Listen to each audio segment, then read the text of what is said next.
Hi guys, good morning. Nandito ako ngayon sa daan. Hinihintay ko ang aking jowa. Dahil pupunta kami sa bahay ng kanyang lola at maglilinis. Mahaba-habang biyayan ito kaya fast forward na natin yung video. Ayun na nga, may kasalubong kami. Isa pang skate. Skate kasi tawag ng sakayan namin dito sa probinsya. Tulong-tulong na lang sa pagbubuhat.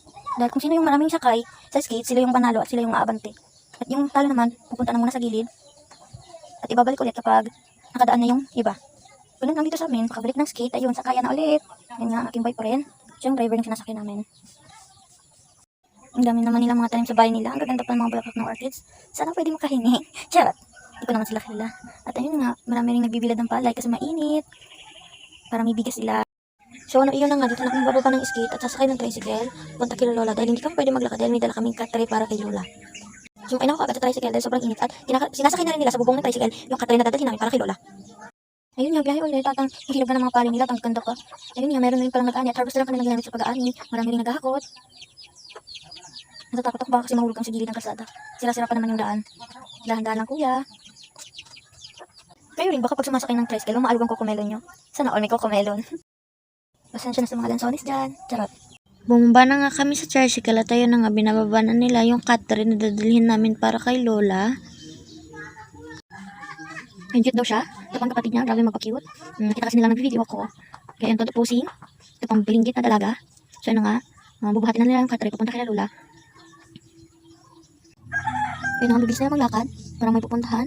Parang may hinahabol. Ha, charot. Siyempre, naka-fast forward yung video, kaya bibilis nila lumakad para tumatakbo. Ewan ba? Finally, nakarating rin kami dito kay Lola, ang layo. Pero okay lang.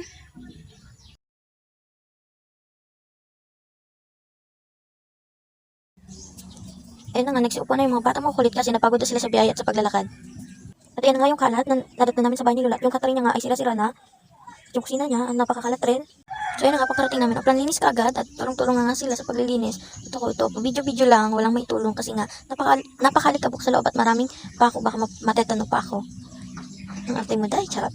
At hindi na ako nakatis, lumapit pa rin ako kahit sobrang malikabok. Ayun, sige kayo my loves. Puk lang. Ang dumi, daming kalat. Sinisira na nila yung katry ni Lola kasi nga, may dala kami panibago para sa kanya. Kasi sira-sira na rin naman talaga yung kanyang hinigaan, kawawa naman si Lola. Parang galit na galit lang ang pig ng lalaking to, lakas ko pumukpok. May kaaway or? Ayun na nga, tulong-tulong na sila. Tumibilis na gumalaw. Sige, kaya niya yan. O, ayan, huwag ko rin siyang videohan. Easy daw siya eh. Charot. Ikaw, may loves, kaya mo yan. So yun na nga, pagkatas gibain ng boys yung higaan ni Lola. Nagwalis na yung mama ni Jowa. At ayun na nga, napakaraming basura. At nahihirapan daw siya sa pagwalis dahil yung walis na ginagamit niya, mababa at saka napakataba. Sabi ko, aray ko naman, ba't nakakadama yung nag-video lang? Charot. So yun na, pagkatas walisan, pinasok na nga nila yung magiging panibagong higaan ni Lola. Dahil tapos na rin namang magwalis si mama. So yun na nga. Oh, bongga, diba? Hindi na sila-sila yung higaan ni Lola. May bago na siyang higaan. Panigurado magiging masaya si Lola sa kanyang panibagong higaan. TikTokeris daw siya. Sayaw ng sayaw. Oh, nahiya pa siya, oh. Ay, nakalalagyan nila ng kisame yung sa may higaan ni Lola dahil marami daw kasi alikabok yung nahuhulog sa kanyang higaan. At yung gamitin nila pag kisame ay yung trapal na luma dahil wala naman choice. Yun lang naman yung available na pwedeng magamit para sa kisaming ilalagay. So, yun na nga, nagpapakit ang bakulang maliit. Hoy, imbis magpakit ka dyan, tumulong ka kaya.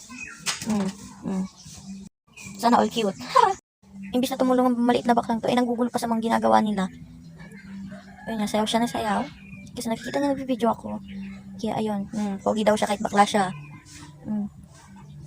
Tumulong ka kasi yan, very good. Sana all matangkad. Ay, nahiya yung kapre, ha, charot.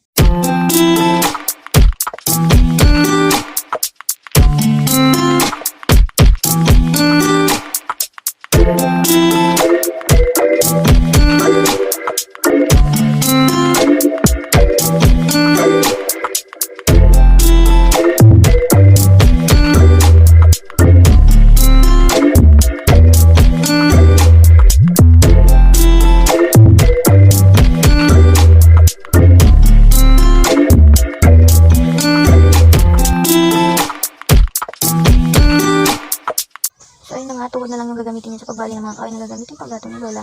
Dahil mas matatalim pala yung ngipin niya kaysa sa mga itak na nandun sa bahay ni Lola. Diba? Mas mabilis pa kaysa gumamit ng itak. Sige, kaya mo yan, my love. Putol. Gigil yarn. Ayaw pa.